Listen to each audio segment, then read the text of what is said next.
자, 기본 이론 과정 21강 진행하도록 하겠습니다. 지난 시간에 이어서 경기 변동 이론 계속 말씀드립니다.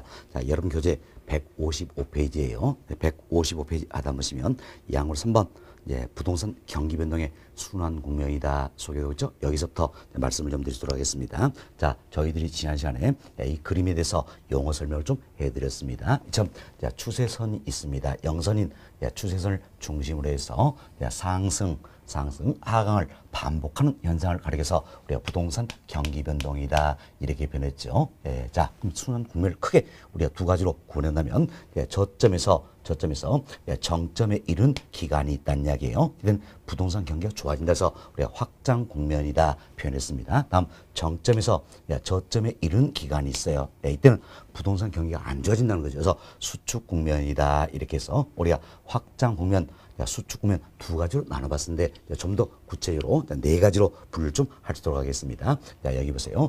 저점을 찍고 경기가 서서히 살아난다는 이야기예요. 그럼 그동안은 경기가 안 좋았겠지요. 안 좋았다가 저점을 찍고 경기가 서서히 살아난다라는 겁니다. 이 시기를 가리켜서 우리가 회복한다 이런 의미에서 이 시기를 우리 이제 회복 시장이다 이렇게 표현합니다. 회복 시장이다. 다음 이 추세선 일 중심에서 부동산 경기가 지속적으로 상승하는 이 시기가 있다는 이야기예요. 이 시기를 가리켜서 우리가 상향 시장이다라고 이야기합니다. 자, 상향 위쪽으로 향한다 그 이야기예요. 위쪽으로 한다 이런 상향 시장이다라고 이야기합니다. 다음 정점을 찍고 돌아선다는 이야기야. 결국 그동안 좋았던 경기가 정점 찍고 돌아선다. 안 좋아지기 시작한다는 이야기. 그럼 뭡니까? 후퇴한다. 이런 표현을 할 수 있겠죠. 그래서 이 시기를 우리가 이제 후퇴 시장이다라고 표현합니다. 다음 추세선 중심으로 해서 경기가 지속적으로 하강한다는 이야기예요. 이 시기를 가리켜서 우리가 하향 시장이다 이렇게 표현합니다. 아래쪽으로 향한다서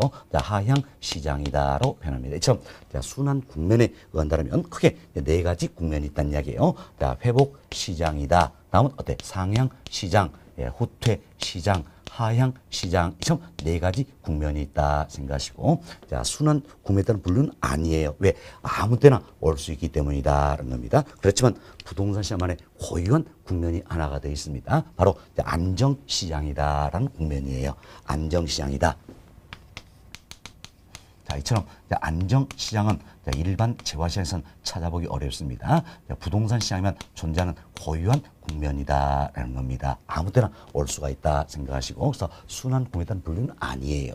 아니다. 참고하시면 되겠어요. 자, 그럼 우리가 이제 안정시장을 설명하는 가장 대표적인 사례를 하향시장에서 찾아볼 수가 있다라는 겁니다. 하향시장은 경기가 어때? 지속적으로 하강하죠. 경기가 아주 안 좋습니다. 그래서 거래가 어때? 거의 없다라는 이야기예요. 그렇지만 거래가 되는 부동산이 있다는 이야기예요. 자, 예를 들어서 역세권이라든지 또는 도심의 위치가 좋고 규모가 작은 부동산이다. 이 같은 경우에는 아무리 경기 안 좋아도 거래가 이루어진다 할 수 있죠. 뭐 때문입니까? 바로 실수요자에 의해서 뒷받침되기 때문이다라는 겁니다. 이처럼 불황이라도 거래한다. 그래서 불황에 강한 유형의 부동산 시장이다. 이게 바로 뭡니까? 안정시장을 설명하는 가장 대표되는 사례가 된다. 이렇게 생각하시면 되겠어요. 여튼 여러분들께서는 순환 국면에 대해서 분류했을 때는 회복시장, 상향시장, 후퇴시장, 하향시장 네 가지가 있다 생각하시고, 그 밖에 부동산만의 고유한 시장인 안정시장 하나가 더 있다 이렇게 보시면 되겠어서 학자에 따라서는 회복시장, 상향시장, 후퇴시장, 하향시장 네 가지로 구분하기도 하고, 학자에 따라서는 안정시장까지 포함해서 다섯 가지로 구분하기도 한다 이렇게 보시면 되겠습니다. 자, 그럼 우리는 이와 같은 순환 국면에 따른 특징 몇 가지를 먼저 정리를 좀 하도록 하겠습니다. 자, 먼저 부동산 가격입니다. 자, 다음은 거래 건수, 다음은 공실률입니다. 자, 다음은 건축 허가 신청 건수입니다.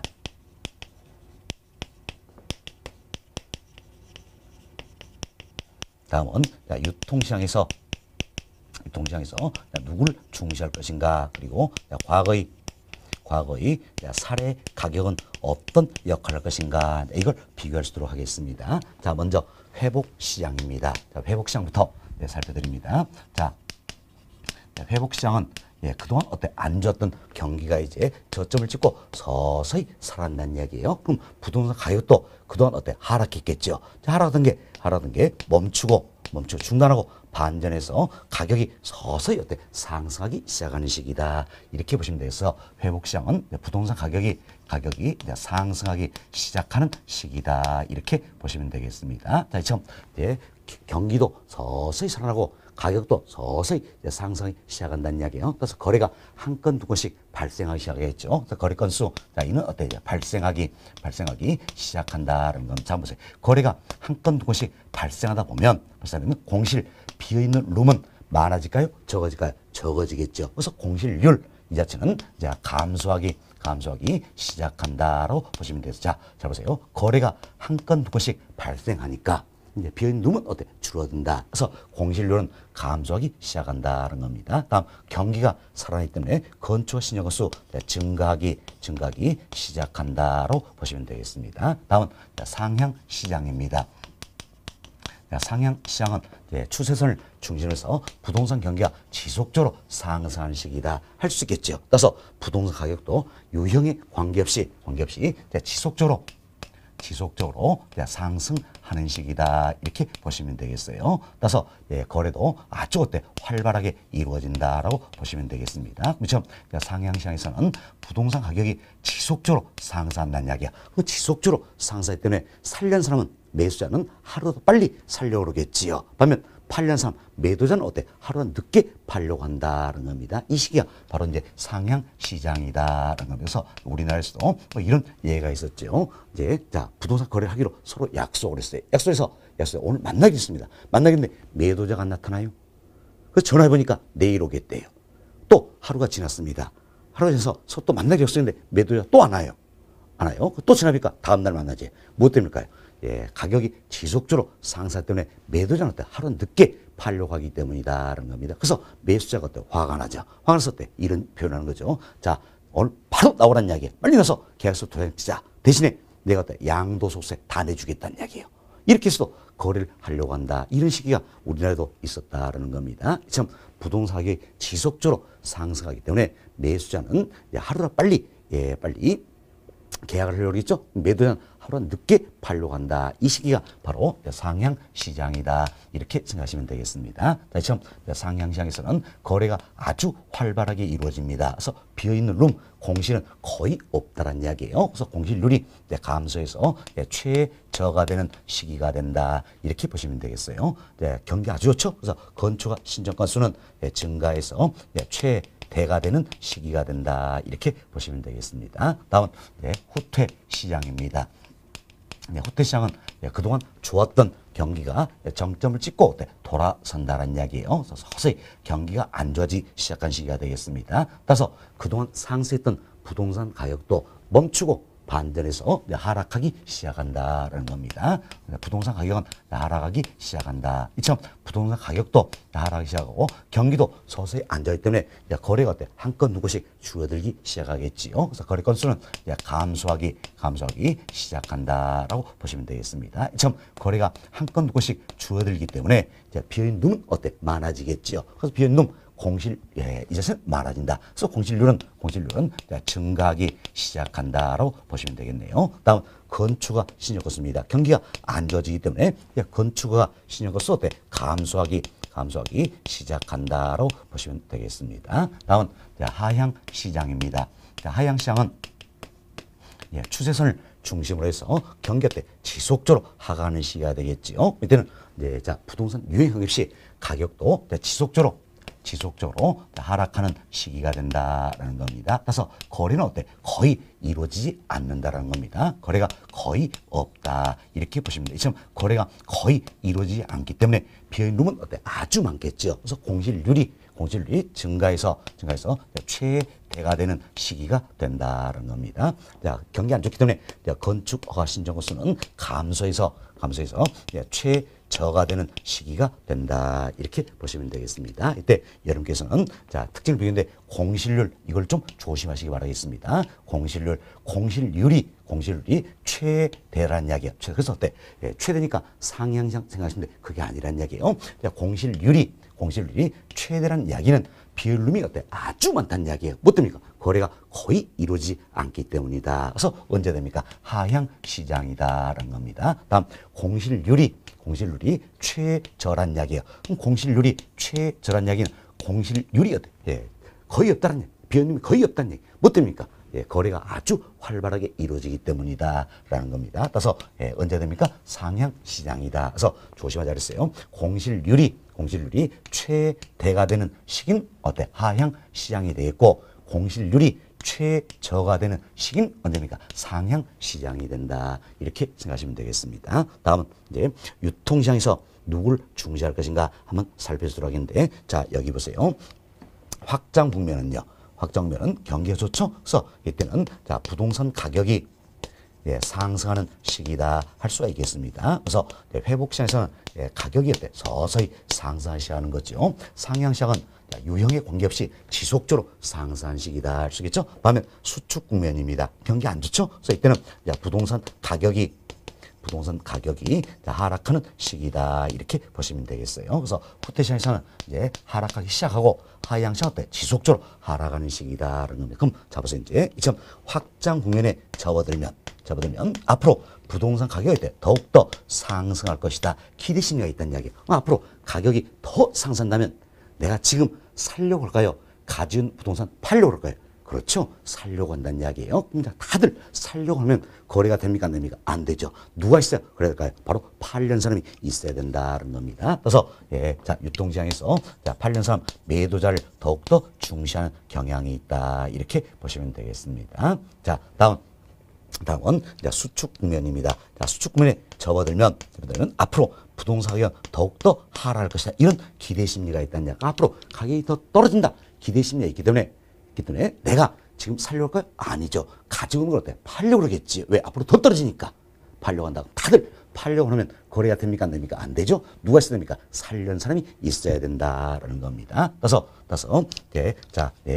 살려는 사람 매수자를 더욱더 중시하는 경향이 있다. 이렇게 보시면 되겠어요. 그래서 사실 하향 시장 이 같은 경우에는 거래가 거의 이루어지지 않죠. 그래서 이제 매수자만 나오면 어때? 거래가 된다. 매수자를 아주 중시한다. 할 수 있겠죠. 반면 회복 시장으로 넘어가면 매도자를 중시한 태도로 어때? 바뀌게 되는 겁니다. 그리고 상향 시장에서는 서로 살려니까 매도자 팔려서만 나오면 거래가 된다. 그래서 매도자를 아주 중시하게 되겠지요. 반면 후퇴 시장에서는 매수자를 중시한 태도로 바뀌게 되고 하향 시장에서는 매수자를 아주 중시하게 된다. 이렇게 보시면 되겠습니다. 자, 그럼 정리해 봅시다. 자, 회복 시장에서는 유통 시장에서 어때? 매도자를 중시하는 태도로 바뀌게 되는 거고 상향 시장에서는 매도자를 아주 중시하게 된다는 겁니다. 그리고 후퇴 시장에서는 매수자를 중시한 태도로 바뀌게 되는 거고 하향 시장에서는 매수자를 아주 중시하게 된다.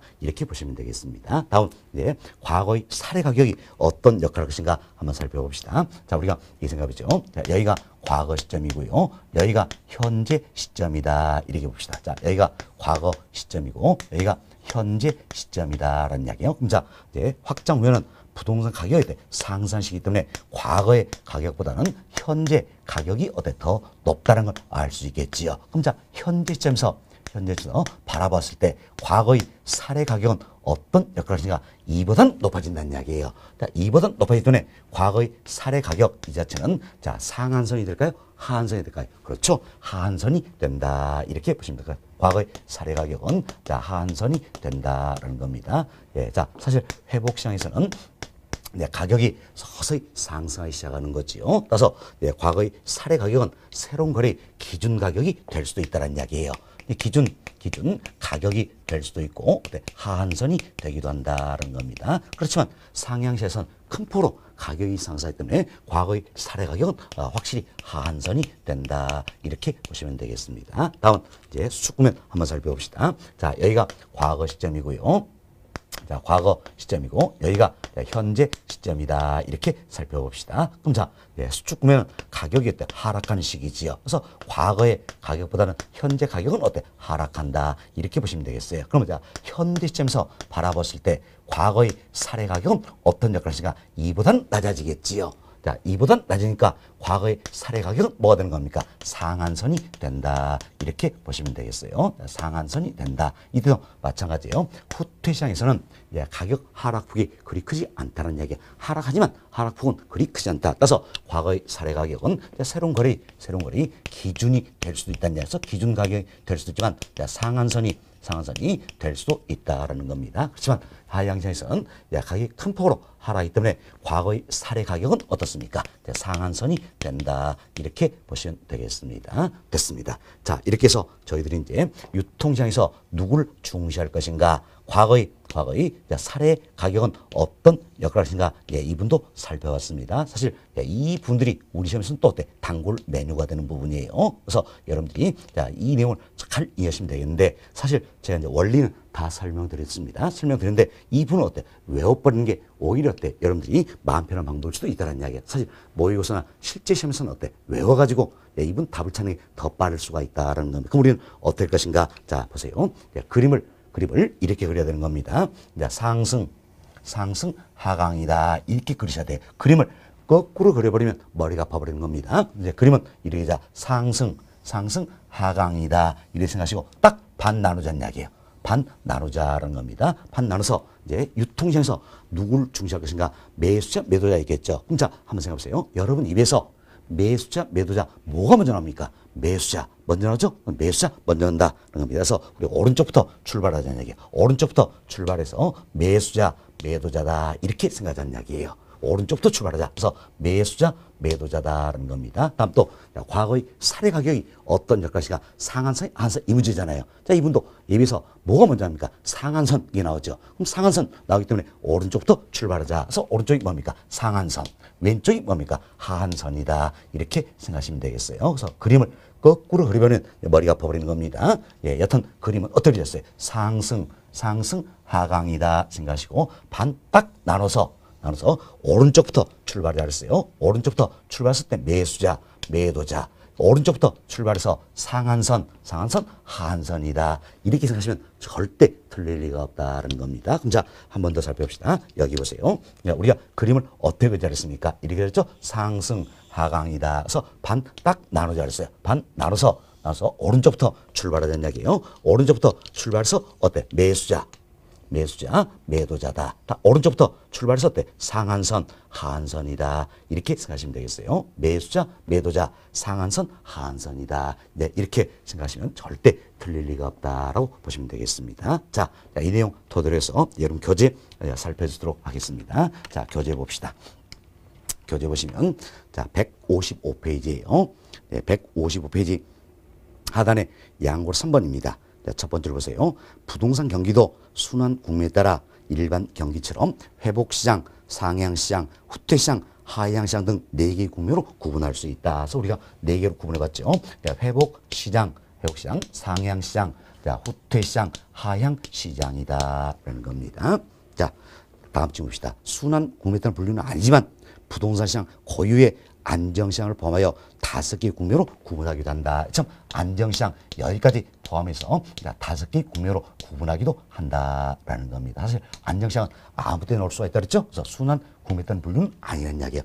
부동산 시장은 존재하는 고유한 국면이다 생각하시고 안정시장 여기까지 포함해서 5개의 국면으로 구분하기도 한다. 참고하시면 되겠습니다. 자, 그리고 그 아래 박스에 그림 들어있지요. 그림 보시면 자, 회복시장, 상향시장, 후퇴시장, 하향시장 나와 있죠. 그리고 부동산만의 고유한 시장이다. 안정시장 별도로 표기를 해드렸습니다. 자, 다음 페이지로 넘어갑니다. 다음 페이지는 자 156페이지예요.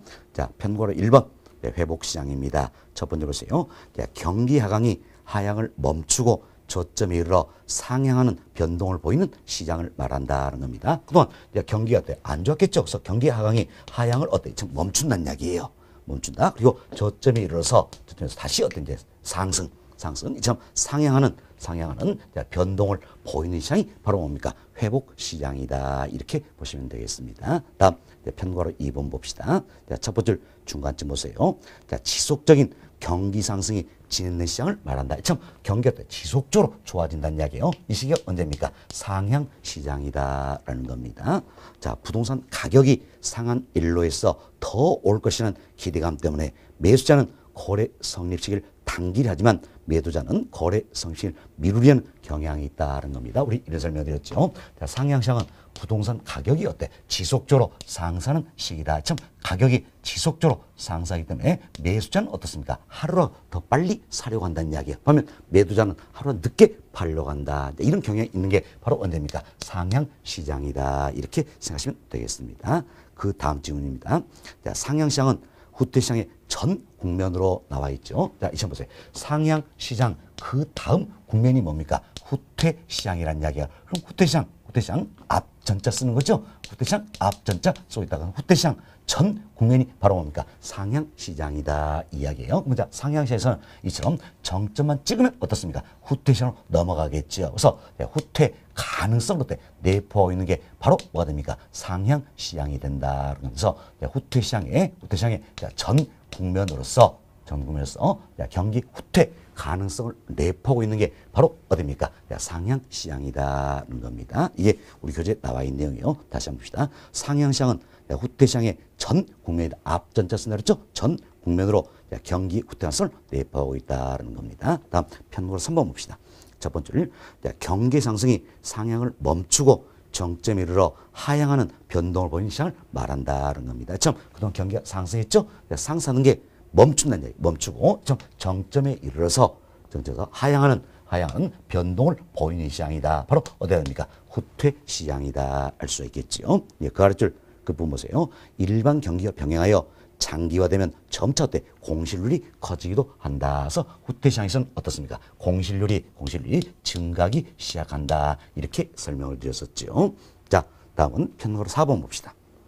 4번. 자, 불황하에서 지속적인 경기 하강이 진행된 시장을 말한다. 자, 처음 지속적으로 경기 하강이 진행된 이 시기가 바로 뭡니까? 하향 시장이다. 알 수 있겠죠. 자, 이는 회복 시장의 전 국면이다. 자, 전 이거 뭡니까? 앞전자를 쓴다 그랬죠. 자, 사실 하향시장에서 저점을 찍으면 다시 어디로 뭡니까? 회복 시장으로 넘어간다. 그 얘기죠. 그래서 회복 시장의 전 국면이 바로 뭡니까? 회복시장 바로 앞 국면이다. 뭡니까? 하향시장이다. 그래서 이때는 저점만 찍으면 다시 어떤지 회복시장으로 넘어간다는 이야기예요. 그래서 하향시장 어때? 회복 가능성을 내포하고 있는 시기다. 이렇게 보시면 되겠어요. 그래서 여러분 교재 보시면 회복시장의 전 국면으로 이처럼 회복시장의 전 국면이 어디입니까? 하향시장. 그래서 회복 가능성을 내포하고 있다. 이렇게 보시면 되겠어요. 그래서 우리 조금 전에 설명드리지만 비교 한번 해봅시다. 자, 후퇴시장의 전 국면이 어디입니까? 상향시장. 그래서 상향시장에서는 이제 후퇴 가능성을 내포하고 있다. 왜? 정점을 찍으면 후퇴시장으로 넘어가기 때문이죠. 자, 반면 자, 회복시장의 전 국면이 어디입니까? 하향시장이다라는 겁니다. 하향시장에서는 저점만 찍으면 돼. 회복시장 넘어가겠죠? 그래서 회복 가능성을 내포하고 있는 게 어디입니까? 하향시장이다. 그래서 후퇴 가능성을 내포하고 있는 시장이 상향시장이 되고 회복 가능성을 내포하고 있는 시장이 어디입니까? 하향시장이다. 이렇게 비교가 되시면 되겠습니다. 자, 다음 편가로 5번입니다. 자, 편가로 5번 보시면 자, 첫 번째 중간쯤 보세요. 부동산 시장에 지니고 있는 특수한 국면으로 부동산 가격이 안정되어 있거나 가벼운 상승을 지속하는 시장이 바로 뭡니까? 안정시장이다라는 겁니다. 안정시장. 동그라미 2번 보세요. 도심의 위치가 좋고 규모가 작은 부동산이나 역세권 내인 부동산 등은 실수요자에 의해서 뒷받침이 되지요. 그래서 불경기일자도 경기 후퇴 영향을 적게 받는다는 겁니다. 그래서 아무리 경기 안 좋아도 거래가 된다는 이야기예요. 된다. 이게 바로 뭡니까? 안정시장을 설명하는 대표적인 사례 중에 하나다. 이렇게 보시면 되겠습니다. 자, 이름도 이해하시고요. 다음 페이지 봅시다. 편가로 6번이에요. 보시면 순환 국면에 따른 특징이다 소개되고 있는데 박스 하나 있죠? 박스 내용을 우리가 어때? 설명을 다 드렸던 내용이 되겠습니다. 자, 그렇지만 굉장히 중요성 있는 부분이에요. 자, 한 번 더 살펴보도록 하겠습니다. 자, 먼저 회복시장입니다. 자, 회복시장에서는 부동산 가격이 어때? 상승하기 시작한다 그랬지요. 다음, 자, 거래도 때 한 건 두 건씩 발생하기 시작한다는 겁니다. 처음 거래가 한 건 두 건씩 발생하시기 때문에 공실률은 어때? 감소하기 시작한다. 또 경기사니까 건축시장에서는 어때? 증가하기 시작한다는 겁니다. 유통시장에서는 누구를 중시합니까? 매도자를 중시한 태도로 바뀐다 그랬지요. 그래서 이제 매도자 주도시장 형성이다. 이렇게 표현해드렸습니다. 다음 과거의 사례 가격은 기준 가격 또는 어때? 하한선이 된다는 겁니다. 다음 상향 시장입니다. 부동산 가격이 자, 유형에 관계없이 지속적으로 상승하는 시기있지요. 거래도 아주 활발하게 이루어진다. 참 거래가 아주 활발하기 때문에 공실 비어있는 거의 없다. 그래서 공실률이 어때? 최저가 되는 시기가 된다는 겁니다. 건축시장에서는 어때? 경기 좋기 때문에 최대가 되는 시기가 되겠다는 겁니다. 유통시장에서는 매도자를 어때? 아주 중시한다는 겁니다. 과거의 사례각은 어때? 하한선의 역할을 한다는 거죠. 다음 후퇴시장입니다. 후퇴시장에서는 부동산 가격이 하락하기 시작한다는 겁니다. 예, 따라서 거래도 한 건 두 곳이 줄어들기 시작하겠죠. 감소하기 시작한다. 자, 이처럼 거래가 한 건 두 곳이 줄어드니까 비어있는 놈은 어때? 많아지겠죠. 그래서 공실률이 증가하기 시작한다. 그리고 경기 안 좋아지니까 건축 어신형 수도 어때? 감소하기 시작하겠죠. 다음 유통시장에서는 이제 매수자를 중시한 태도로 어때? 바뀌게 된다는 겁니다. 그리고 과거의 사례 가격은 기준 가격이 되기도 하고 상한선이 되기도 한다는 겁니다. 다음 하향시장입니다. 하향시장은 부동산 가격이 지속적으로 하락하는 시기가 되겠죠. 거래는 거의 이루어지지 않는다. 그래서 공실률은 어떻습니까? 최대가 되는 시기가 됐죠. 처음 거래가 거의 이루어지지 않기 때문에 비어있는 놈은 어때? 아주 많다는 데서 공실률이 최대가 되는 시기다. 건축 허신 곳도 거의 없다. 최저가 되는 시기가 된다는 겁니다. 유통시장에서는 누굴 중시합니까? 매수자를 아주 중시하겠다 할 수 있겠죠. 과거의 사례는 어떤 역할? 상한선의 역할을 한다. 이렇게 보시면 되겠습니다. 특히 이 표 중에서도 우리가 잘 기억할 게 뭡니까? 공실률 이 부분이라든지 유통시장에서 누굴 중시할 것인가? 과거의 사례 가격은 어떤 역할인가? 이 부분은 잘 기억이 되셔야 될 부분입니다. 자, 이거 말씀드리고 다음은 양고 4번 내용 설명을 좀 드리도록 하겠습니다. 자, 양고 4번 먼저 우리가 이런 생각합시다. 자, 부동산 경기가 좋습니다. 그럼 경기가 좋으면 가격은 어때? 상승한다 할 수 있겠죠. 자, 이처럼 자, 부동산 경기가 좋다면 부동산 가격은 어때? 상승한다 할 수 있겠지요. 자, 그렇지만 반대로 자, 부동산 가격이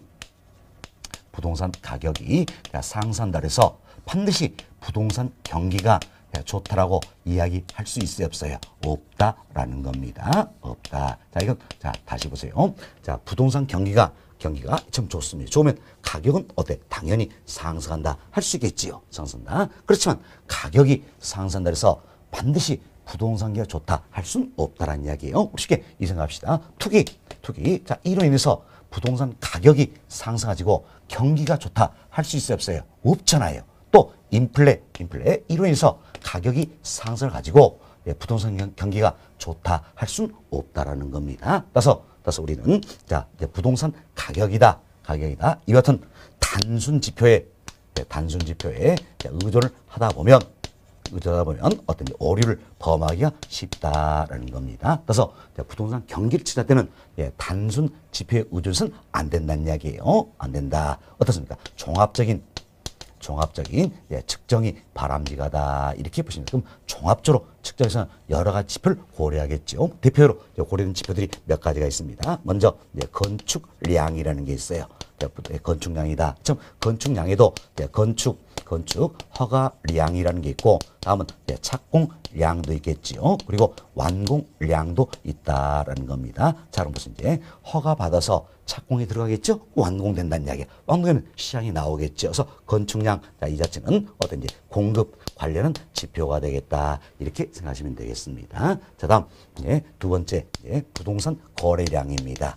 자, 부동산 거래량이다. 그런데 이는 어떤지 거래는 양량이죠. 그래서 수요 관련된 지표가 된다는 겁니다. 이처럼 부동산 거래량은 수요 관련한 지표가 되어 있고 건축량은 공급 관련한 지표가 된다. 그래서 이 두 가지가 수요공급 관련된다. 그래서 흔히 이 두 가지를 우리가 부동산 경기를 측정하는 주 지표다. 이렇게 표현하기도 하는 겁니다. 다음 세 번째 부동산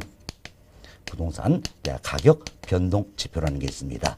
부동산 가격 변동 지표다라는 겁니다. 이게 어떻습니까? 보조 지표로서 활용이 되고 있다. 이렇게 보시면 되겠습니다. 보조 지표로서 활용이 되고 있다. 보시면 되겠어요. 여튼 부동산 경기를 측정할 때는 단순 지표에 의존해서는 안 된다는 이야기예요. 종합적인 측정이 바람직하다. 그래서 크게 세 가지를 고려하는데 건축량, 부동산 거래량, 부동산 가격 변동 지표다. 자, 이들 고려해서 종합적으로 측정하시 바람직하다는 겁니다. 물론 이외에도 뭐 택지의 분양 실적이다, 공실 공가율이다, 주택 금융 상태다, 미분양 물량이다. 이를 통해서도 경기를 측정할 수도 있다는 것도 참고해 주시면 되겠습니다. 그래서 종종 이런 식으로 표현됩니다. 자, 그래서 이제 건축 허가량, 부동산 거래량 이를 통해서 부동산 경기를 측정할 수 있다. 어때? 맞는 지문이다. 알 수 있겠죠? 자, 다 부동산 경기를 측정하는 하나의 지표들이다. 이렇게 생각하시면 되겠어요. 여튼 종합적인 측정이 바람직하다. 이렇게 이해하시면 되겠습니다. 자, 그럼 여러분 교재 봅시다. 약물 4번. 자, 부동산 경기 변동의 측정 지표다 소개되어 있죠? 네 번째 줄 중간쯤 보세요. 중간쯤 보시면 단순 지표에 의존하여 경기를 측정하면 오류를 범하기가 쉽다는 이야기예요. 따라서 부동산 경기 측정은 단순 지표가 아닌 종합적인 측정이 바람직하다라는 겁니다. 그래서 평고 1번 자, 주 지표다 나와 있죠? 우리 여기서 설명드린 내용이에요. 자, 부동산 경기를 측정하는 주 지표에는 공급 지표인 건축량과 자, 공급 지표로서 뭐가 있습니까? 건축량이 있다라는 겁니다.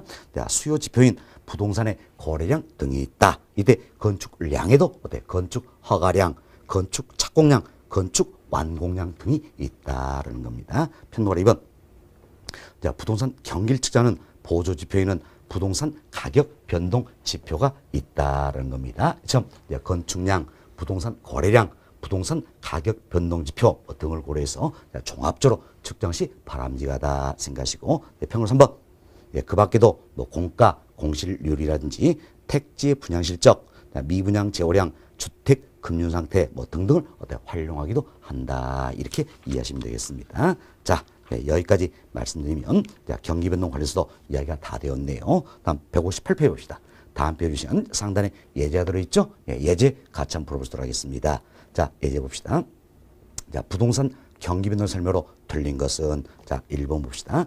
부동산 시장은 일반 경기 변동 같은 회복, 상향, 후퇴, 하향 네 가지 국면 외에 안정시장이라는 국면이 있다. 우리 설명했죠? 순환 국면에 따라서는 크게 네 가지를 했어요. 회복시장, 상향시장, 후퇴시장, 하향시장 네 가지다. 그리고 부동산만의 고유한 시장 하나 더 있다. 이게 안정시장이다. 알 수 있겠지요. 그래서 1번 맞습니다. 다음 2번 보세요. 부동산 경기 변동 국면은 공실률, 건축 허가 건수, 거래량 등으로 확인할 수 있다. 그런데 자, 여기 보세요. 여기는 공실률이다. 이분 들어있죠? 공실률. 다음은 건축 허가 신청 건수다라는 겁니다. 다음 거래량, 거래 건수가 되겠죠. 다음 지금 공실률 그리고 건축허가 신청 건수. 다음은 자, 거래량 일 통해서 현재 회복 시장인지 상향 시장인지 후퇴 시장인지 하향 시장인지 우리가 판단을 해볼 수 있어요, 없어요? 있다라는 거죠. 있다. 따라서 2번 지문 부동산 경기 변동 국면은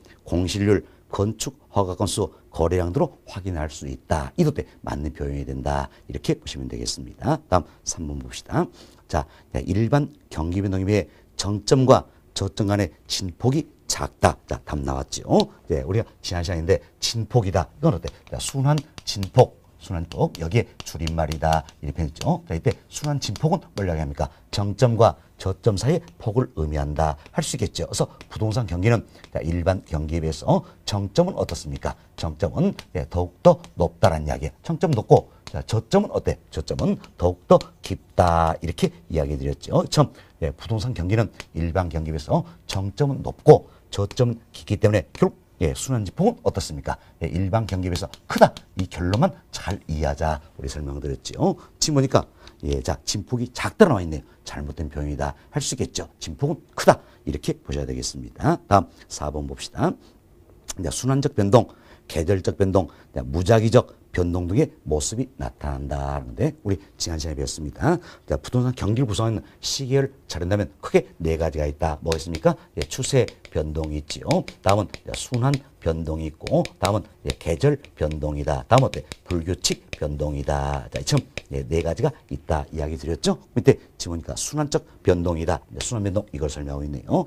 계절적 변동이다. 계절 변동이지요. 다음 무작위적 변동이다. 무작위 변동이 바로 뭡니까? 불규칙 변동이다. 할 수 있겠죠. 이 점 순환적 변동, 계절적 변동, 불규칙 변동 등의 모습을 나타낸다. 할 수 있겠죠. 그래서 맞는 표현이 되겠습니다. 다음 5번 봅시다. 상향 국면에서 직전 회복 국면의 거래 사례 가격은 새로운 거래 가격의 하한선이 되는 경향이 있다. 결국 상향시장에서 과거의 사례 가격은 어떤 역할을 할 것인가 이 문제죠. 그럼 우리는 얼른 그림 그리자 그랬어요. 그러면 그림 그리자 상승 하강이다 이렇게 그리자 그랬어요. 그래서 반 딱 나눠서 오른쪽부터 출발했을 때 상한선 하한선이다 이 생각하시면 되겠죠. 그럼 자, 상향시장은 어디입니까? 바로 여기가 되겠죠. 그럼 과거의 사례 가격은 어떤 역할을 한다? 하한선의 역할을 한다. 이렇게 생각하시면 절대 틀리지 않는다 그랬습니다. 그래서 뒷집은 새로운 거래 가격의 하한선이 되는 경향이 있다. 맞지요? 따라서 틀리면 그러니까 답은 몇 번입니까? 3번 이렇게 찾아보시면 되겠습니다. 자, 예제 한 문제 풀어드렸고요. 이제 3절로 넘어갑니다.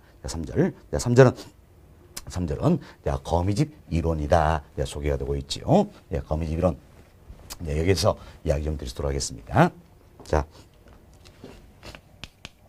거미집 이론이라는 게 있습니다.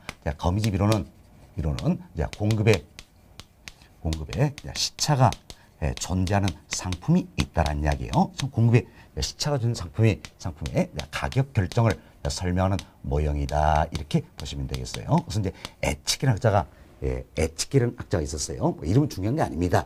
이 학자가 당초에는 논문 형태로 발표한 내용이어서 에츠킬은 농산물 대상으로 했습니다. 그럼 잡으세요. 농산물도 봄에 씨 뿌려서 가을에 수확하죠. 이처럼 공급의 시차가 존재한다는 이야기예요. 참 공급 시차가 존재하는 상품의 가격이 어떻게 존재하는가 이걸 설명하는 모형이다라는 겁니다. 부동산도 착공서 원까지 어때 많은 시간이 걸린다는 겁니다. 그래서 공급의 시차가 존재한다 할 수 있겠죠. 그래서 부동산도 이 같은 거미집 이론을 적용을 해볼 수가 있다 이렇게 보시면 되겠습니다. 그래서 거미집 이론은 여튼 공급의 시차가 존재한 상품의 가격 결정을 설명하는 모형이다라는 겁니다. 자, 그럼 보세요. 이제 거미집에서는 몇 가지 가정하고 있는데 자, 수요는 가격에 즉각 반응한다는 겁니다. 수요는 가격에 즉각 반응하기 때문에 자, 현재 가격에 의해서 현재의 자, 수요나 수요량이 어때 결정이 된다는 겁니다. 참 수요는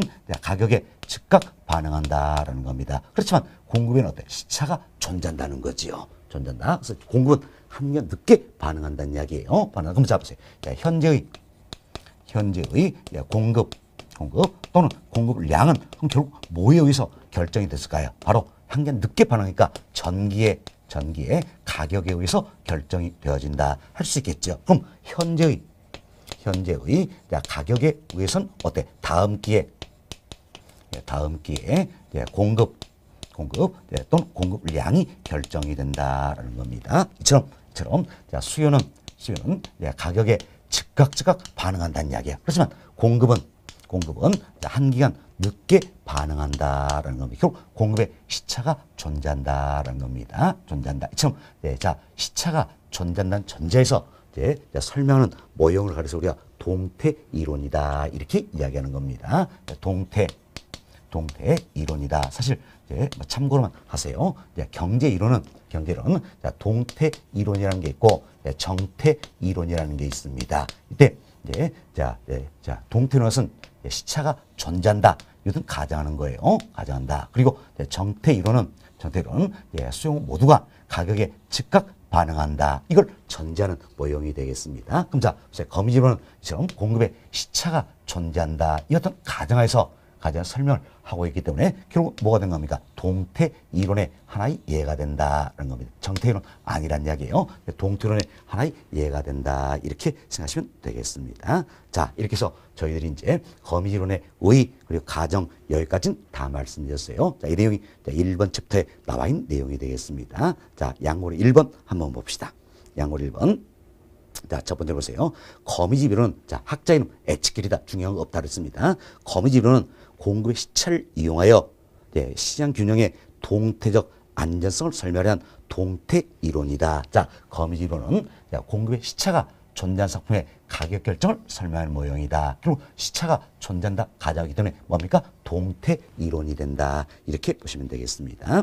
자, 수요급이 가격 변에 따라 즉각적으로 변동하는 건 달리 수요는 가격 변에 따라 즉각적으로 변동하나. 자, 보세요. 수요는 가격에 어떻습니까? 즉각 반응한다 그랬지요. 반응한다. 그 다음 보세요. 공급은 한결 늦게 변동할 때 가격 결정 설명은 이론이다라는 겁니다. 따라서 거미집 이론은 시간 개념을 도입한 동태 이론의 한 예가 되겠다는 겁니다. 여러분 잘 생각하면 썩은 동태다 이 생각하세요. 동태론의 한 예가 된다. 그래서 농산물이나 부동산처럼 공급에 시차가 존재하는 상품에 적용할 수가 있다라는 겁니다. 다음 양괄 2번 보세요. 가정입니다. 동그라미 1번 봅시다. 수요 또는 수요량은 현재 시점 즉 금기의 가격을 즉시 반영한다. 자, 이제 수요는 가격에 대해 즉각 반응한다 그랬지요. 따라서 현재 시점의 가격에 의해서 이처럼 현재 시점의 가격에 의해서 거기서 현재 시점의 수요나 수요량이 결정이 된다라는 겁니다. 다음 동그라미 2번 보세요. 공급량은 지난 시점 즉 전기의 가격을 반영한다. 한게 늦게 반응한다 그랬죠. 공급은 잘 기억하세요. 수요는 가격에 즉각 반응한다. 그럼 공급은 한게 늦게 반응한다라는 겁니다. 따라서 지난 시점의 가격에 의해 현재 시점의 공급이나 공량이 결정된다. 지난 시점 전기의 가격에 의해서 현재 공급이나 공량이 결정이 된다는 이야기예요. 다음 현재 시점의 가격에 의해 다음 기회 공급이나 공량이 결정된다. 현재 가격에 의해서 다음 기회 공급이나 공량이 결정이 된다. 이 같은 가정하에서 출발하고 있다 생각하시면 되겠어요. 자, 그럼 이제 여러분들이 우리 집에서 이 같은 사례도 때 찾아볼 수가 있다는 이야기예요. 찾아볼 수가. 그럼 대표로 우리 이런 사례 해봅시다. 몇 해 전입니다. 몇 해 전에 그때 11월 이때쯤 됐습니다. 이때쯤 됐는데 한파가 너무 심해서 배추가 어때? 출하가 안 됩니다. 배추가 안 나와. 그래서 그 당시에 저희 집 근처입니다. 이마트에서 배추 한 폭에 3만 원 한 시절이 있었어요. 혹시 우리 언니들 기억할지 모르겠습니다. 몇 해 전에 이처럼 배추 한 폭에 3만 원 하는 시절이 있었다는 이야. 그럼 자, 배추 한 폭에 3만 원 다면 자, 배추 삽니까 안 삽니까? 안 사죠. 어때? 수요자는 가격에 때 즉각 반응한다는 이야기예요. 안 산다. 즉각 반응한다는 이야기. 그렇지만 농부들 입장에서 합시다. 농부들은 배추 한 폭에 3만 원이니까 내년에 때 배추 농사 더 지어야 되겠다. 그래서 어때? 현재 가격에서 내년 다음 겨 때 물량을 결정하게 된다라는 이야기예요. 수요는 가격에 즉각 반응한다는 이야기. 그럼 공급은 한년 늦게 반응한다라는 겁니다. 반응한다. 자, 이 같은 가정하에서 가격 결정을 설명하는 모형이 바로 뭡니까? 거미집 이론이다. 어때요? 이 예를 들으니까 좀 쉽게 이해가 되시겠죠? 여튼 수요는 가격에 즉각 반응하지만 공급은 한간 늦게 반응한다. 이 가정을 잘 이해하시기 바라겠습니다. 잠시고 자, 하여튼 거미집 이론의 유형에도 크게 세 가지가 있어서 여러분 교재 159페이지의 2번 챕터 거미집의 유형이다 소개되고 있죠. 이분이 최근에 또 집중적으로 또 출제된 영역들이에요. 별표 3개 해놓으시기 바라겠습니다. 3개 해놓으시고 거미집 이론의 유형에는 크게 세 가지가 있다는 겁니다. 먼저 수렴형이라는 게 있어요. 수렴형. 다음 두 번째 발산형이라는 게 있습니다. 그리고 세 번째 순환형이다. 참 세 가지 유형이 있다라는 겁니다. 네, 용어부터 정리합시다. 수렴형이라는 것은 수렴한다는 이야기예요. 수렴한다. 수렴은 어디에? 균형으로. 수렴형은 수렴한다는 이야기예요. 뭡니까? 균형에 점점점 가까워진다. 이렇게 보시면 되겠습니다. 다음은 발산형은 이탈 발산한다는 이야기예요. 균형부터 점점점 멀어진다. 이탈 발산하는 게 발산형이 되겠어요. 다음 순환형이라서는 수렴하지도 않고 이탈 발산하지 않는다는 이야기. 제자리만 뺑뺑 돌고 있다. 이게 순환형이다 생각하시고 우리는 간단하게 그림 하나 그려볼 수 있도록 하겠습니다. 자, 그림은 따라서 그릴 필요는 없어요. 그림은 여러분들이 참고만 하시고 결론만 잘 이해하시면 되겠습니다. 자, 그림 하나 그려볼 수 있도록 하겠습니다.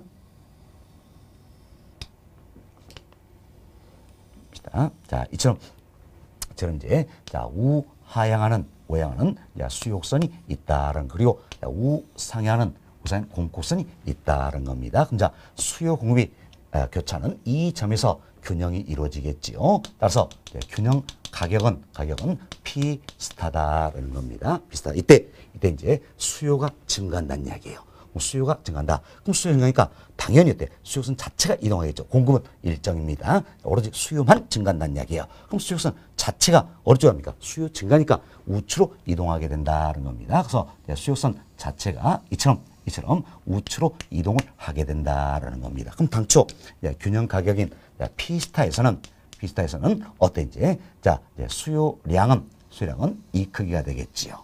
이 크기. 수요량은 이 크기가 되겠고, 공급량은 어떻습니까? 이 크기가 되겠다라는 겁니다. 따라서 자, 이 크기만큼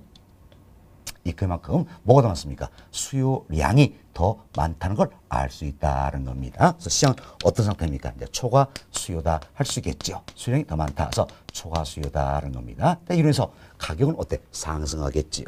가격이 상승한다라는 겁니다. 그래서 현재 물량은 어떻습니까? 공급량은 이렇게 되죠. 이렇게 맞춰서 이제 수요자는 얼마큼 지불을 이용했느냐? 바로 수요성과 만나는 점에서 가격이다라고 보시면 돼요. 수요성과 만나는 이 점에서 가격, 이걸 지불을 이용하겠다는 P1이다라는 겁니다. 자, 그럼 이제 가격이 P1이에요. P1이다. 지금 수요자는 가격에 즉각 반응했어요. 그럼 공급자는 어떻습니까? 이제 P1의 이제 가격에서 다음 기회 물량을 결정한다는 얘기예요. 그럼 다음 기회 물량은 얼마 들으신가? 바로 공급곡선과 만난 점에서의 양이 되겠지요. 그래서 이 크기의 물량을 결정합니다. 그래서 이 크기의 물량을 결정해서 착공에서 완공에 들어갔다는 이야기예요. 예, 착공에서 완공이 되었다. 완공돼서 시장에 때 물량이 나오니까 결국은 어떻습니까? 공급량은 이 크기인데 이제 수요량은 어때? 이 크기가 되겠죠. 따라서 이 크기만큼 공급량이 더 많다는 이야기예요. 많다. 그럼 이때는 어떤 점을 발생합니까? 초과 공급이다 알 수 있겠죠. 초과 공급이다라는 겁니다. 그럼 자, 이때 이제 자, 공급된 양, 자, 이 크기에 맞춰서 수요자들은 얼마큼 지불을 이용했느냐? 바로 수요성과 만나는 이 점에서 가격이다. 이렇게 보시면 되겠습니다. 가격이다. 그래서 이제 자, 이 점에서 이 가격이다. 이것도 우리가 P2 예정합시다. 자, 수요자는 이제 가격에 즉각 반응했어요. 그럼 공급자는 어떨 것인가? P2라는 가격에서 한개 늦게 반응한다 그랬죠. 따라서 다음 기회 물량을 결정하게 된다. 그럼 P2라는 가격에서 다음 기회 물량을 결정하니까 어때? 이제 다음 기회 물량은 어때? 공성과 만난 점에서 양이 되겠죠. 이 크기가 되겠네요. 이 크기. 이 크기만큼 착공에 들어간다는 이야기예요. 그래서 막상 완공이 돼서 시장에 물량이 나오면 자, P2라는 가격 하에서는 어떤 현상이 발생하는 겁니까? 바로 이제 수요량은 이 크기가 되겠지요. 공급량은 이 크기가 되겠다라는 겁니다. 결국은 어때? 이 크기만큼 수요량이 많죠. 그래서 또 초과 수요 현상이 발생한다는 겁니다. 그럼 자, P2라는 가격에서 공급된 양은 어때? 이 크기지요. 이 크기 때문에 수요자들은 얼마큼 지불을 이용했느냐? 바로 수요성과 만나는 점에서의 가격이다라는 거. 이처럼 수요성과 만나는 이 점에서의 가격이다. 이렇게 보시면 돼요. 이 가격 지불을 이용했다. 그럼 자, 이 가격에 맞춰서 공급자는 또 어때? 한 개 늦게, 즉 다음 기회 물량을 결정하게 된다라는 겁니다. 자, 그럼 또 어때? 이제 이 그만큼 뭐가 됩니까? 또 물량이 나오면 초과 공급이 되겠죠? 그럼 잘 보세요. 자, 보세요. 이처럼 초과 수요. 그래서 가격 상승, 초과 공급, 가격 하락, 초과 수요, 가격 상승, 초과 공급, 가격 하락. 이 과정을 지속적으로 반복했을 때 균형으로 접근해 간다. 알 수 있겠지요. 이처럼 균형으로 접근해 간다. 이게 바로 뭡니까? 수렴형이다. 이렇게 생각하시면 돼서 이 그림은 결국 어떤지 수렴형이다. 이렇게 보시면 되겠어요. 균형으로 접근해 간다. 균형에 수렴한다. 그래서 수렴형이다라는 겁니다. 자, 그럼 이처럼 수렴형이 되기 위한 조건이 뭘 것인가? 이걸 잘 생각하시면 되겠어요. 이제 수렴이 되기 위한 조건이 뭡니까? 자, 여러분들이 당초, 자, 이 수요선과 이제 공급선의 모습을 잘 보시면 되겠습니다. 자, 수요선의 모습은 어때? 이 부분이었지요. 자, 공급선, 이 같은 모습이었다라는 겁니다. 그럼 자, 수요선과 공급선을 비교해보자는 이야기예요. 비교자 기울기의 차이가 있지요. 차이겠죠. 상대적으로 기울기에서 완만한 게 뭡니까? 수요다. 그럼 지금 기울기에서 완만할수록 어떻습니까? 상대적으로 탄력적이다라는 걸 알 수 있겠지요. 자, 기울기가 상대로 급합니다. 그럼 이때 뭡니까? 비탄력적이다라는 겁니다. 결국은 수요가 더욱더 탄력적이라면 어떤 형태가 됩니까? 바로 수렴형이 되겠다라는 겁니다. 그래서 수요가 더욱더 탄력적이면 수렴형이 된다라는 것에서 우리가 수렴형이 되기 위한 조건이 뭡니까? 수요가 더욱더 탄력적이면 수렴형이 된다. 그래서 어때? 외워버리자는 이야기예요. 어떻게? 수탄수. 수요가 더욱더 탄력적이면 뭐가 되는 겁니까? 수렴형이 된다. 그래서 수탄수 이렇게 기억을 하시면 되겠습니다. 그럼 정반대로 공급이 더욱더 탄력적이면 뭐가 됩니까? 발산형이 되겠다. 그래서 공탄발. 다음 수요 공급의 탄력성이 같으면 이때는 뭡니까? 순환형이 되겠다. 이렇게 생각하시면 되겠어요. 그래서 이분도 하나만 딱 기억하시면 됩니다. 뭐라고? 수탄수. 이것만 기억하자는 얘기. 그래서 수요가 더욱더 탄력적이면 뭐가 됩니까? 수렴형이 된다. 그럼 반대로 공급이 탄력적이면 발산형이 되겠죠? 다음 탄력성이 같으면 어때? 순환형이 된다. 이렇게 생각하시면 돼서 수탄수 이거 하나만 기억을 하자는 겁니다. 자, 그럼 무슨 수요가 더욱더 탄력적이면 수렴형이 된다는데 이때 무슨 이제 수요의 가격 탄력성과 공급의 가격 탄력성 크기를 비교해 보자는 이야기예요.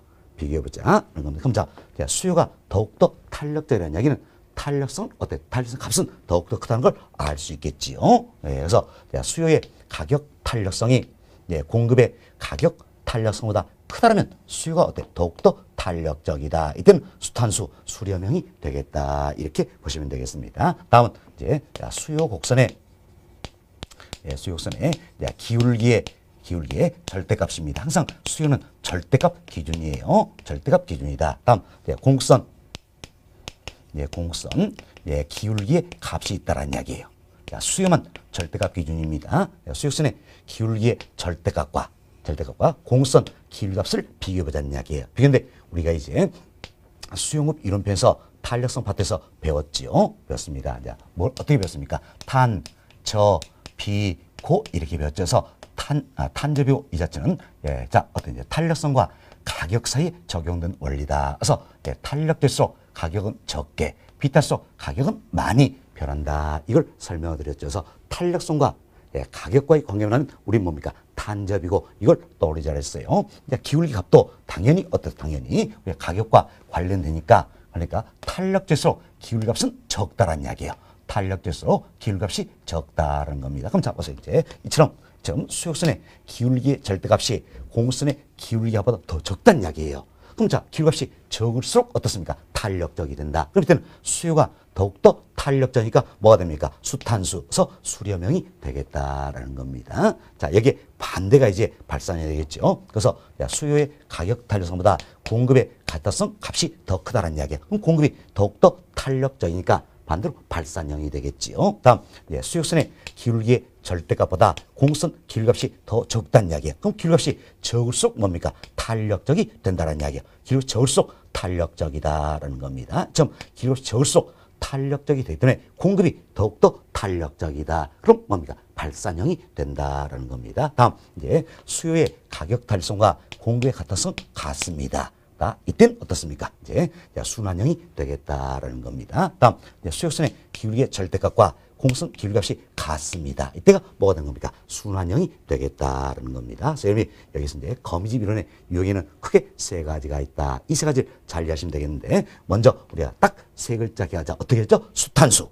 그래서 수요가 더욱더 탄력적이면 수렴형이 된다. 그럼 수요가 더욱더 탄력적인 이야기는 수요의 가격 탄력성이 공급의 가타성보다 크다는 얘기죠. 그리고 기울기값을 적는다면 기울기값이 어때? 적을수록 탄력적이라 그랬지요. 그래서 수역선의 기울기의 절대값이 공급선 기울기값보다 적을 경우다. 이렇게 생각하시면 되겠습니다. 반대가 뭡니까? 발산형. 그리고 탄력성이 같다. 기울기의 값이 같다. 이때는 어때? 순환형이 된다. 이렇게 보시면 되겠습니다. 자, 이 내용을 잘 이해하시고 딱 세 글자만 외워버리자. 어떻게? 수탄수다. 이렇게 보시면 되겠습니다. 자, 그럼 여러분 교재 한번 살펴드리겠습니다. 자, 159페이지 봅시다. 159페이지는 자, 이번 챕터 거미집 이론 유형이다. 우리 별표 3개 해놓자 그랬지요. 양권 1번입니다. 양권 1번 수렴형이지요. 자, 첫 번째로 보세요. 수요가 공급보다 더 탄력적일 때 충격이 가해지면 새로운 균형으로 수렴한다라는 거죠. 그리고 수요가 탄력적일수록 수렴형이 된다. 그래야죠. 수탄수 기가 잘했습니다. 자, 동그라미 1번 보세요. 수요의 가격 탄력성이 공급의 가격 탄력성보다 상대적으로 클 경우다. 동그라미 3번 수역선의 기울기의 절대값이 공선의 기울기 값보다 작은 경우. 자, 기울기값은 작을수록 탄력적이라 그랬죠. 수요가 더욱더 탄력되면 수탄수, 수렴형이 된다는 겁니다. 자, 양걸 2번. 공급이 수요보다 더 탄력적이라는 이야기야. 그럼 공급이 더욱더 탄력적이다. 이때 충격이 가해지면 균형으로부터 이탈 발사한다. 이걸 뭐라 합니까? 발산형이다. 이렇게 이야기하죠. 그래서 동그라미 1번. 공급의 가타성이 수요의 가격 탄력성보다 상대적 클 경우, 자, 공급의 가타성이 더 크다는 이야기. 그럼 공급이 탄력적이다 할 수 있겠죠? 따라서 발산형이 되겠다. 동그라스 3번. 예, 공급선의 예, 기울기의 값이 예, 수역선의 기울기의 절대값보다 어떻습니까? 더 작다는 이야기. 그럼 기울기값이 작을수록 어때? 탄력적. 그럼 공급이 더욱더 탄력적이다라는 겁니다. 어때? 자, 그럼 어때? 예, 자, 발산형이 된다라는 거죠. 다음 양으로 3번. 예, 수의 가타성과 공급의 가타성이 같을 때 예, 충격이 가해지면 균형으로 수렴하지 않고 발산하지 않고 계속 순환한다는 겁니다. 네, 이를 뭡니까? 순환형이다. 이렇게 표현하는 겁니다. 동그라미 1번. 예, 수요의 가격 달성과 예, 공급의 가타성이 어때? 같은 경우다. 동그라미 2번. 예, 수역선의 기울기의 절대값과 공선의 기울기값이 어때? 같은 경우다. 이렇게 보시면 되겠어요. 자, 이 내용을 요약 정리하는 게 이제 하단에 있는 보충학습 박스가 되겠습니다. 박스 나와서 이제 수렴형, 발산형, 순환형 비교가 나와 있죠. 그래서 동그라미 1번 수렴형 옆에다가 딱 적어놓읍시다. 어떻게? 수탄수. 이렇게 적어놓으면 되겠죠. 자, 수탄수 적어놓으시고 다시 한번 조건 살펴봅시다. 자, 수요가 더욱더 탄력적이면 수렴형이 된다. 그래서 수요의 가격 탄력성이 공급의 가타성보다 더 클 경우다 생각하시면 되겠죠. 다음 예, 수역선의 기울기의 절대값이 공급선 기울기 값보다 더 작을 경우다라는 겁니다. 이때가 예, 수요가 더욱더 탄력적이다. 수렴형이 된다라는 겁니다. 동그라미 2번 발산형입니다. 발산형 공탄발 생각하시면 되겠죠. 공급이 더욱더 탄력적일 때다. 그래서 공급의 가격 탄력성의 값이 예, 수요의 가격 탄력성보다 더 클 경우가 되겠지요. 그리고 예, 공급선의 기울기 값이 예, 수역선 기울기의 절대값보다 더 적을 경우다. 이렇게 보시고 항상 기울기 값이 적을수록 어때? 탄력적이다. 이걸 잘 생각하시면 되겠습니다. 다음 동그라미 3번 순환형입니다. 야, 이는 예, 수요의 가타성과 공급의 가타성이 같은 경우다. 수역선의 기울기의 절대값과 공선 기울기값이 어때? 같은 경우다. 이렇게 보시면 되겠습니다. 이 조건을 잘 이해하시고 다음 페이지를 한번 봅시다. 다음 페이지 보시면 상단에 박스가 들어있죠. 박스 그림을 넣어드렸는데 뭐 그림은 여러분이 이렇게만 생각하시면 되겠어요. 우리 조금 전에 여기서 그려봤던 그림이 있지요. 수요가 더욱더 탄력적일 때는 수렴이 일어났죠. 자, 이렇게 해서 자, 예, 가격 상승, 자, 초과 공급 가격 하락, 야, 초과 수요 가격 상승, 초급 가격 하락 이 모습을 예, 반복한다는 이야기. 그래서 어때? 균형으로 접근한다. 이게 수렴형이다. 자, 이렇게 해서 예, 자, 첫 번째 그림 수렴형이다. 이렇게 참고만 하시면 되겠어요. 사실 어떤 이제 수요가 증가할 경우 이렇게 해서 제가 설명드린 것처럼 그림 표현이 되면 정확하겠지만 네, 복잡하니까 그냥 예, 자, 화살표 표시해드렸다. 이렇게 생각하시면 되겠습니다. 이게 이제 수렴형이 되겠다는 겁니다. 그리고 그 옆에 보세요. 발산형이다. 자, 발산형. 자, 이런 모습이죠. 예, 초과 수요 가격 상승. 자, 초과 공급 가격 하락이다. 또 초과 수요 가격 상승. 자, 이 같은 과정입니다. 그럼 어때? 균형으로부터 점점점 멀어진다. 이탈 발산한다. 이게 발산형이에요. 다음 순환형은 예, 다람쥐 쳇바퀴 도시 예, 계속 뺑뺑 도는 거죠. 초과 수요 예, 가격 상승.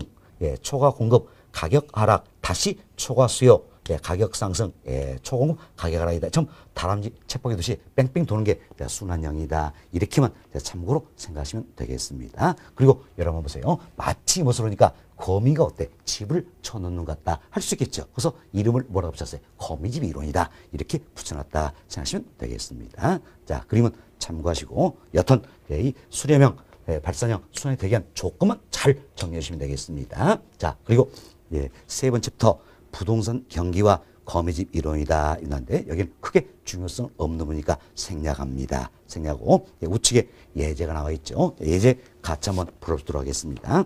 자, 근데 ABC 부동산 시장이 다음과 같을 때 거미집 이론에 의한 예, 각 시장의 모형 형태는 이렇게 묶고 있죠. 먼저 이제 자 보세요. 이제 박스를 보니까 이제 수역선 기울기 값이다 나와 있죠. 자, 수요 곡선 수역선 예, 기울기 값이다. 그리고 네, 공곡선